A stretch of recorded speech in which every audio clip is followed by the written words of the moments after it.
지난번에 복음에 대해서 로마서에 대해서 어떤 내용을 다루는지 혹시 여러분 기억나십니까?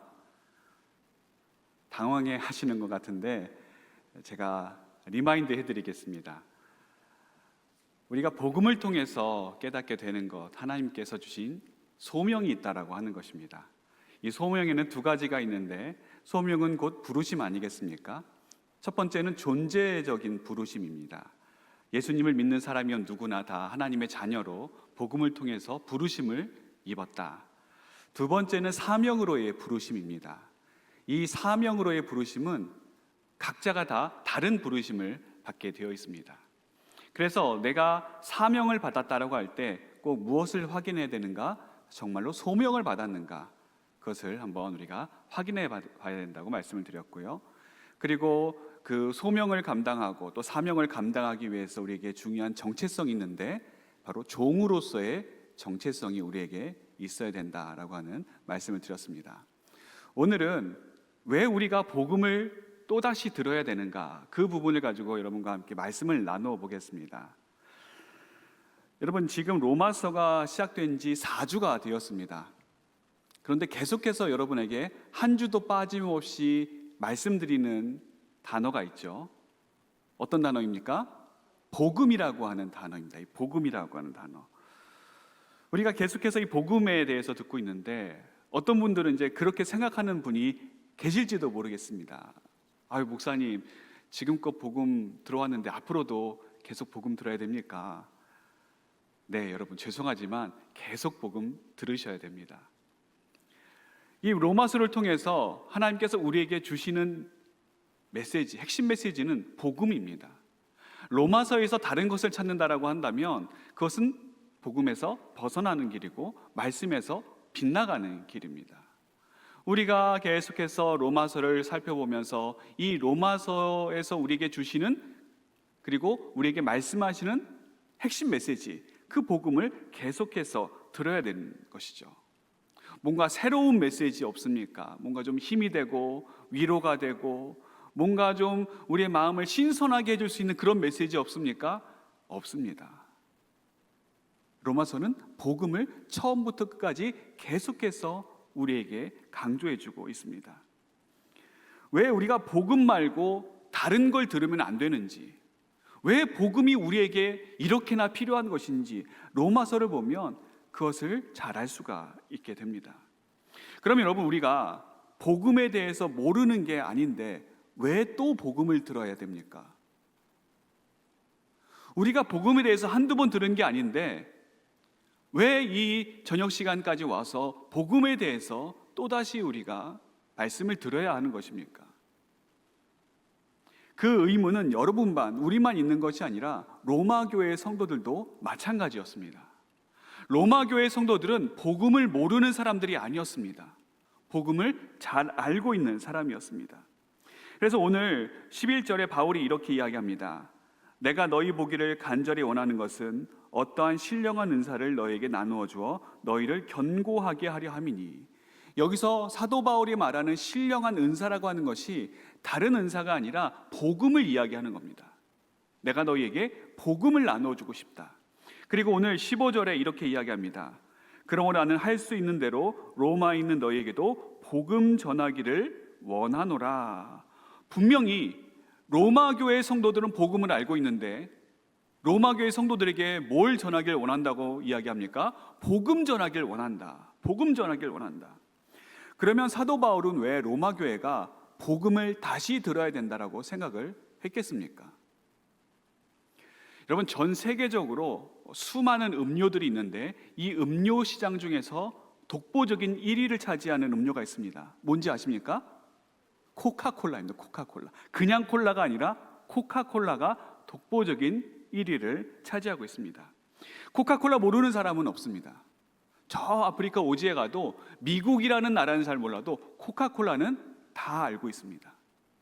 그런데 이렇게 코카콜라가 지금 사람들의 인식에 자리 잡히기까지 아주 큰 영향을 미친 사람이 있었는데 바로 그 사람이 고이주에타라고 하는 코카콜라 CEO입니다. 이분이 회장이 되고 나서 아주 공격적인 마케팅을 실행했습니다. 그래서 이분의 경영 철학을 소개한 경영 개발서들을 보면 이 사람에 대해서 하나같이 극찬하는 것이 무엇이냐, 이 사람이 코카콜라를 계속해서 광고해야 되는 이유가 사람들이 코카콜라를 몰라서가 아니라 사람들의 머릿속에서 코카콜라를 한시도 떠나게 하지 않기 위해서, 계속해서 코카콜라라고 하는 것을 머릿속에 심어주기 위해서 한 해에도 수천억이나 되는 막대한 광고비를 지출해야 된다. 이것이 바로 이 사람의 성공 비결이다. 그렇게 평가를 하고 있습니다. 여러분, 복음도 마찬가지입니다. 우리가 복음을 계속 들어야 되는 것은 복음을 몰라서가 아닙니다. 복음을 우리가 잘 알지 못하고 복음에 대해서 문외한이어서가 아니라 이미 알고 있지만 그 복음이 우리 안에 계속해서 자리하기 위해서, 우리가 복음으로 생각하고 복음으로 말하고 복음으로 행동하기 위해서, 복음이 나를 사로잡고 내가 복음에 사로잡힌 자가 되어서 복음의 사람으로 살기 위해서 우리는 끊임없이 복음을 계속 들어야 되는 것입니다. 복음은 한 번 듣고 마는 일회성이 아닙니다. 우리가 계속해서 들어야 되는 생명의 진리가 바로 이 복음에 담겨져 있습니다. 우리가 이 복음이라고 하는 것, 복음을 들을 때 계속 듣는 것은 지루한 것을 반복해서 듣는 것이 아니라 십자가 앞에서 내가 여전히 죄인임을 고백하는 것입니다. 복음을 내가 들을 때 그것이 어떤 의미가 있는가? 내가 오늘도 하나님의 은혜 없이는 살아갈 수 없는 존재임을 고백하는 것이 복음을 다시 듣는 것입니다. 그러므로 여러분, 우리에게 필요한 것은 새로운 이야기가 아닙니다. 어떤 신선한 내용, 새로운 진리, 참신한 깨달음, 그런 것이 아니라 오래되었지만 늘 우리를 새롭게 해주는 그 이야기. 모두가 다 알고 있지만 들으면 들을수록 은혜의 정수를 깊이 깨닫게 해주는 바로 그 복음의 이야기를 오늘도 우리가 새롭게 들어야 되는 것입니다. 그러면 사도 바울이 복음을 전하고 싶었던 이 로마 교회가 어떤 교회였는가? 바로 8절에 이렇게 나옵니다. 먼저 내가 예수 그리스도로 말미암아 너희 모든 사람에 관하여 내 하나님께 감사함은 너희 믿음이 온 세상에 전파됨이로다. 로마 교회는 시시한 믿음의 교회가 아니었습니다. 세상에서 소문날 정도로 손꼽히는 믿음 좋은 교회였습니다. 사도 바울이 칭찬할 정도로 믿음 좋은 사람들이 모여있는 교회가 바로 이 로마 교회였던 것입니다. 여러분, 이것이 중요합니다. 로마 교회가 복음에 대해서 문외한들이 모여있는 곳이 아니라 복음에 대해서 알 만큼 아는 사람들, 복음을 가장 잘 믿는 사람들, 복음에 대해서 가장 잘 알고 있는 사람들, 그래서 세상에 소문난 사람들이 이 로마 교회 성도들이었는데 그 로마 교회 성도들조차도 복음을 다시 들어야 된다. 이것이 오늘 핵심 포인트입니다. 로마 교회 성도들이 그렇게 믿음이 좋은데 복음을 다시 들어야 했습니다. 여러분, 우리가 복음을 너무 많이 들었다고 혹시 지겨운 마음이 드십니까? 복음에 대해서 내가 모르는 것이 아니라 다 알고 있는데 이 복음은 새신자나 아니면 예수님을 잘 모르는 초신자, 그 사람들에게만 어울리는 말씀이고 나에게는 다른 메시지가 필요하다. 혹시 그렇게 생각하신다면 여러분, 큰 착각입니다. 그건 교만이죠. 우리를 새롭게 하는 그 능력이 어디서 옵니까? 복음에서 오는 거예요. 다른 데서 오는 게 아닙니다. 다른 성경의 이야기에서 오는 것이 아니라 복음이 우리를 새롭게 하고 복음을 믿을 때 우리가 하나님의 자녀가 되는 것이고 복음을 통해서 우리가 하나님의 은혜 가운데 살아가는 자임을 깨닫게 되는 것입니다.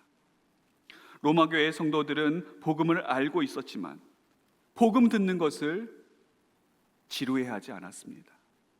복음을 들었지만 또 듣고 싶었고 또 들었지만 다시 듣고 싶었고 그 복음의 능력, 그 복음의 진수, 복음의 내용을 자신들의 심령 가운데 간직하기를 원했던 교회가 바로 이 로마 교회입니다. 어떤 분들은 나는 수십 년 신앙생활 했습니다. 나는 모태신앙입니다. 우리 집안은 기독교 3대, 4대, 5대, 7대 집안입니다. 그럴수록 복음은 더 들어야 됩니다. 여러분, 오히려 오랫동안 신앙생활하는 분들일수록 이 복음에 대한 감격과 기쁨을 잃어버린 경우를 많이 보게 됩니다. 왜 그럴까 우리가 살펴보면 복음이 이미 익숙해진 겁니다. 그래서 복음을 들을 때 우리가 새롭게 그 복음을 받아들이는 것이 아니라 이미 다 알고 있는 것 하고 우리의 귀를 닫아버리고 우리의 마음을 닫아버립니다. 그러니 그 복음이 우리에게 들려지지만 그 복음에 순종하지 않고 그 복음에 나를 내어 맡기지 않는데 어떻게 거기서 능력이 나올 수가 있겠습니까? 복음은 우리가 계속해서 들어야 되고 또 우리뿐만이 아니라 믿지 않는 사람들도 동일하게 이 복음을 들어야 합니다. 우리가 복음을 계속 들어야 될 또 다른 이유가 있습니다. 그것은 내가 이미 잘 알고 있지만 어느샌가 내 안에 복음이 변질될 수 있기 때문입니다. 나는 복음을 잘 알고 있다고 생각하지만 내가 알고 있는 복음이 잘못된 복음일 수 있고 내가 붙잡고 그동안 살아왔던 이 복음이 정말 성경에서 말씀하는 그 복음이 아닐 수 있기 때문에 우리는 복음을 계속해서 들음으로 내 안에 있는 복음을 재확인할 필요가 있는 것입니다. 복음은 교회 안에서도 믿는 사람 중에서도 믿음 좋다고 소문난 곳에서도 계속해서 선포되어야 합니다.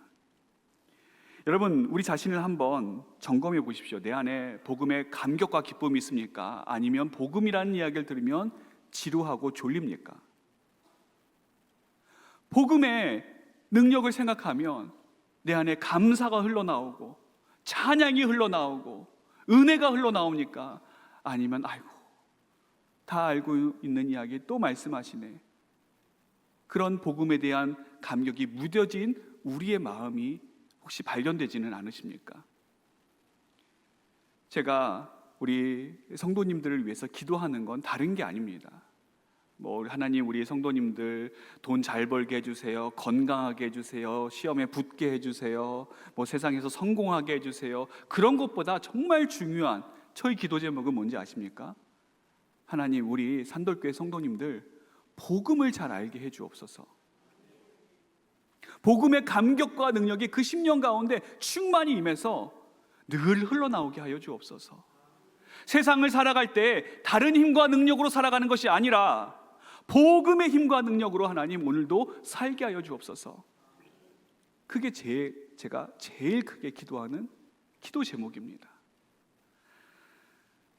복음보다 다른 것들이 더 좋다, 다른 것들이 더 은혜가 된다, 그것이 여러분 내 심령이 병들어 있다라고 하는 증거입니다.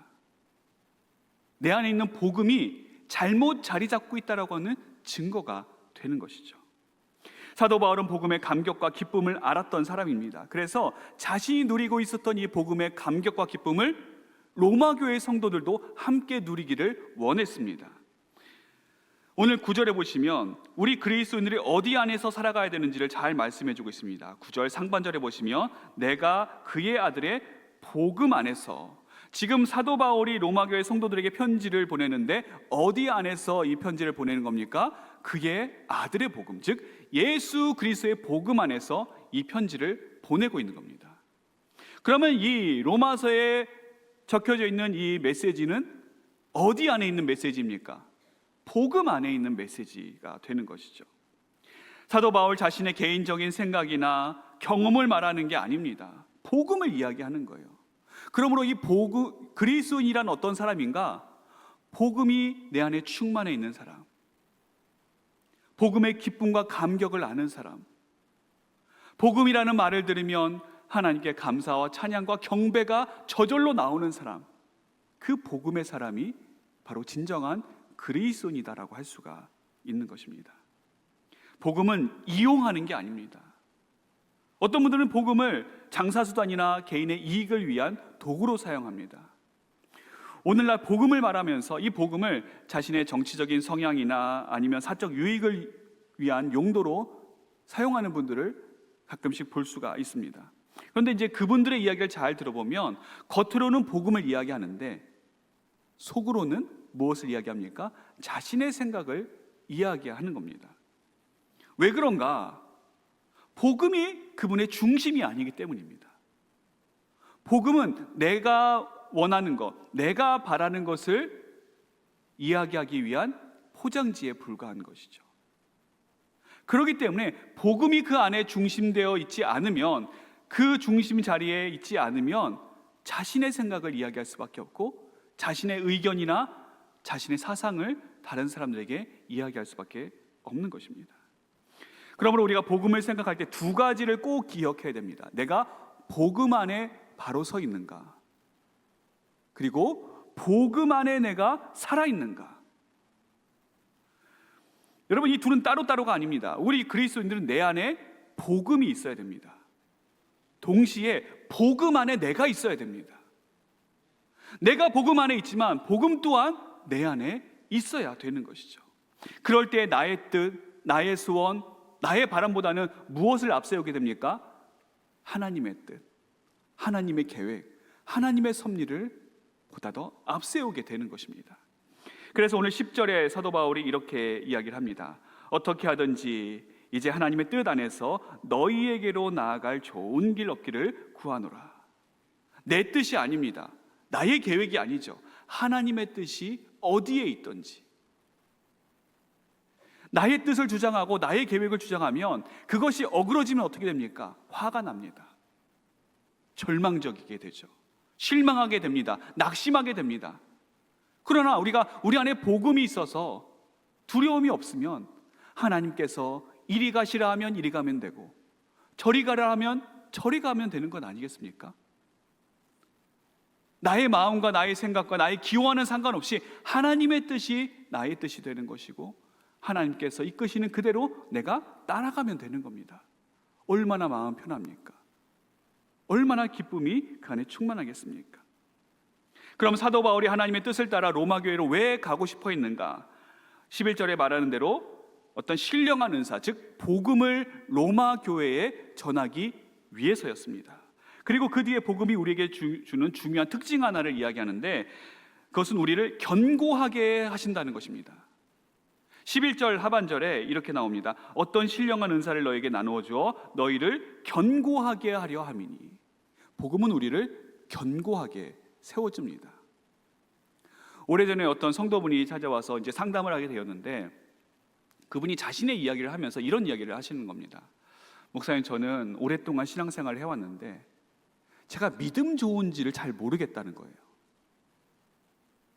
왜 그러시냐고 여쭤보니까 자신의 믿음, 자신이 생각하는 자신의 믿음은 참 위아래로 널뛰기를 많이 한다는 겁니다. 그래서 믿음이 좋은 것 같을 때는 나 같은 사람이 없는 것 같아요. 그런데 또 어떨 때는 나처럼 믿음이 부족한 사람이 또 있을까? 내가 가지고 있는 믿음이 진짜 하나님께서 기뻐하시는 믿음인가? 이 편차가 간극이 너무 큰 겁니다. 여러분, 많은 분들이 그런 믿음 생활하는 분들이 있습니다. 믿음이 일정하게 자라가는 것이 아니라 위아래 널뛰기 하듯이 편차가 아주 큰 것이죠. 왜 그렇겠습니까? 그분 안에 복음이 제대로 자리하고 있지 않기 때문에 그렇습니다. 복음이 우리 안에 자리하고 있으면 우리는 흔들리지 않습니다. 여러분, 세상에 본질과 비본질이 있습니다. 본질은 변하지 않습니다. 그렇기 때문에 굳건히 서 있습니다. 흔들리지 않죠. 하지만 비본질은 어떻습니까? 상황에 따라서, 유행에 따라서, 기분에 따라서 왔다 갔다 하는 것이 비본질입니다. 그래서 여러분, 우리가 본질을 찾아간다, 본질을 우리가 추구한다라고 할 때 복음이 본질입니까? 비본질입니까? 본질이죠. 그래서 우리가 본질인 복음을 붙잡고 있으면 복음 자체가 흔들리지 않기 때문에 우리도 흔들리지 않습니다. 그런데 우리가 비본질인 다른 것을 붙잡고 있으면 어떻게 됩니까? 비본질 자체는 계속 이리저리 흔들립니다. 계속 변하고 바뀝니다. 그러니 그것을 붙잡고 있는 우리도 이리저리 흔들릴 수밖에 없는 것이죠. 그럼 여러분, 본질인 복음이 무엇입니까? 예수 그리스도입니다. 하나님의 나라입니다. 주님의 말씀입니다. 그리스도의 십자가입니다. 이게 복음이에요. 이게 본질이에요. 비본질은 무엇입니까? 비본질은 사람이에요. 시스템이나 프로그램이 비본질이고 또 사람의 기호나 취향이 비본질입니다. 각자의 이념이나 사상, 또 어떤 개인적인 경험들, 그런 것들은 다 비본질인 것이죠. 그럼 나는 과연 본질을 붙잡고 살아가는 자인가, 아니면 비본질적인 것을 붙잡고 살아가는가? 우리를 돌아보시게 되면 내가 왜 흔들리는지에 대한 진단이 나오게 되어 있습니다. 우리 안에 복음이 충만할 때 자연스럽게 드는 마음이 있습니다. 그것은 무엇이냐면 빚진 자의 마음입니다. 그래서 오늘 14절에 사도 바울이 이렇게 이야기합니다. 헬라인이나 야만인이나 지혜 있는 자나 어리석은 자에게 다 내가 빚진 자라. 여러분, 엄밀히 말하면 사도 바울이 이들에게 무슨 빚을 졌겠습니까? 생전 보지도 못한 사람들이 수도 없이 많을 텐데, 그들에게 사도 바울이 뭐 얼마나 큰 신세를 지고 얼마나 큰 빚을 졌다고 이 모든 사람들에게 다 내가 빚진 자라고 이야기하겠습니까? 여기서 사도 바울이 말하는 빚진 자라고 하는 것은 사람에게 빚진 것이 아니라 복음에 내가 빚을 졌다, 그것을 이야기하고 있는 겁니다. 그는 자신이 도저히 하나님께로부터 갚을 수 없는 큰 은혜를 받은 사람임을 잘 알고 있었습니다. 내가 사도가 된 것, 내가 그리스도의 종이 된 것, 내가 잘해서가 아니라, 나의 공로가 아니라, 나의 선행이 아니라 하나님께서 전적인 은혜를 내게 베풀어 주셔서 자격 없는 나를 택해 주셔서 나를 이곳에 하나님의 사도로, 하나님의 사역자로 세워주셨음을 사도 바울은 누구보다도 잘 알고 있었습니다. 그러니 그 마음속에 이 복음에 대한 중요성, 그리고 내가 복음을 받았을 때 이미 그 자체가 복음을 다른 곳에 전해야 될 복음의 빚을 진 사람임을, 그 귀한 사명을 받았음을 사도 바울은 이미 알고 있었던 것입니다. 복음을 소유한 사람은 복음적인 세계관을 가지고 살아가게 되어 있습니다. 복음적인 세계관이 무엇인가 하면 이 세상의 모든 일들, 일어나는 것들을 복음적인 관점에서 해석하는 겁니다. 하나님께서 나와 함께 하시고 하나님께서 나를 인도해 주시고, 그런 하나님을 아는 지식들, 하늘에서 주어지는 은혜와 평강, 또 성령의 능력으로 말미암아 하나님께서 주시는 하나님의 권세와 능력들, 그것들을 우리가 체험하고 그것들을 발견하게 해주는 것이 복음이 우리에게 주시는 놀라운 능력이 되는 것입니다. 복음 안에 담긴 이 놀라운 비밀을 체험한 사람은 그렇기 때문에 그것을 나 자신만, 나 혼자만 누려서는 안 됩니다. 다른 이들도 이 복음의 능력에 참여할 수 있도록, 다른 사람들도 이 복음을 경험하고 복음의 기쁨을 알고 복음에 감사할 수 있는 사람이 될 수 있도록 그들에게 복음을 전하는 귀한 사명을 감당해야 돼 나가는 것입니다. 또한 이 복음은 모든 사람들에게 해당되는 보편적인 진리입니다. 복음이 가난하고 어려운 사람들에게만 필요한 것이 아닙니다. 부자나 권력자에게도 동일하게 복음이 필요합니다. 또한 복음은 바울 시대의 사람들, 옛날 사람들에게만 해당되는 것이 아니라 오늘날 우리에게도 동일하게 이 복음이 필요하고 이 복음이 우리에게 능력을 주는 것입니다. 뿐만이 아니라 우리 다음 세대에게도, 미래 세대에도 동일하게 이 복음은 꼭 필요합니다. 존 버년이라고 하는 분 여러분 아실 텐데, 그분이 쓴 철로 역정이라고 하는 아주 유명한 책이 있습니다.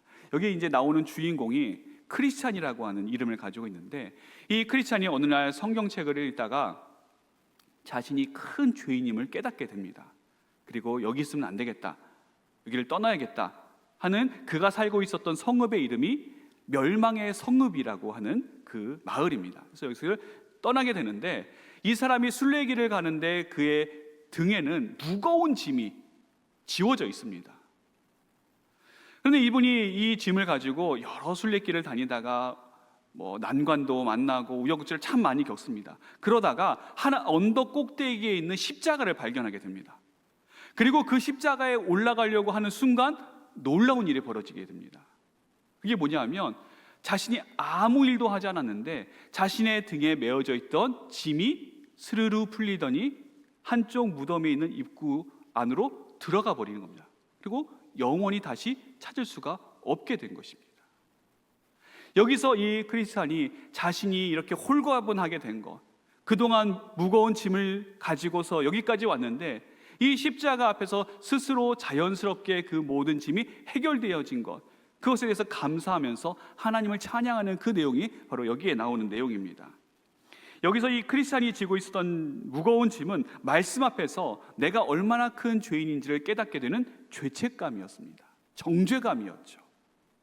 우리가 하나님 말씀을 대하게 되면, 율법을 대하게 되면 내가 얼마나 큰 죄인인지를 깨닫게 됩니다.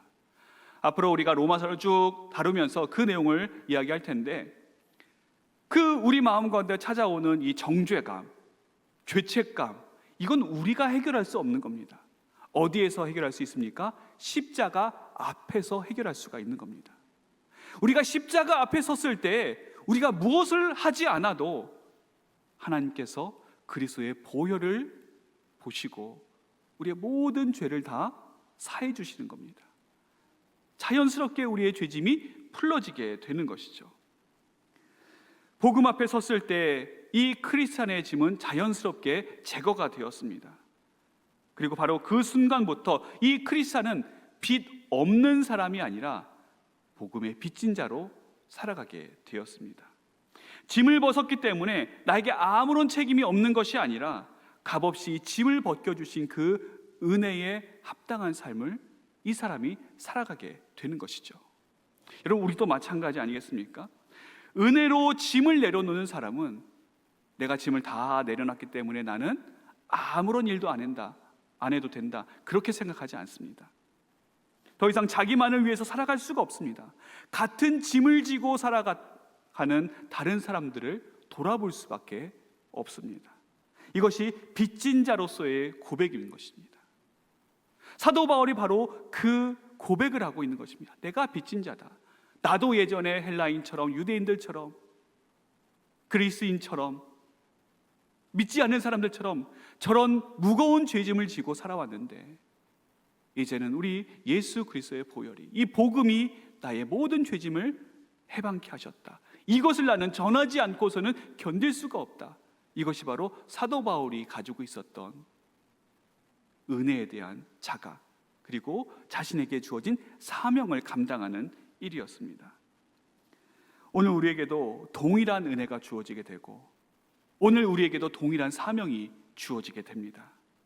복음으로 말미암아 우리에게 주어진 이 은혜와 사명을 우리가 잘 간직하는 길은 나만 이것을 알고 있고 나만 간직하는 것이 아니라 이 복음을 흘려보내는 길입니다.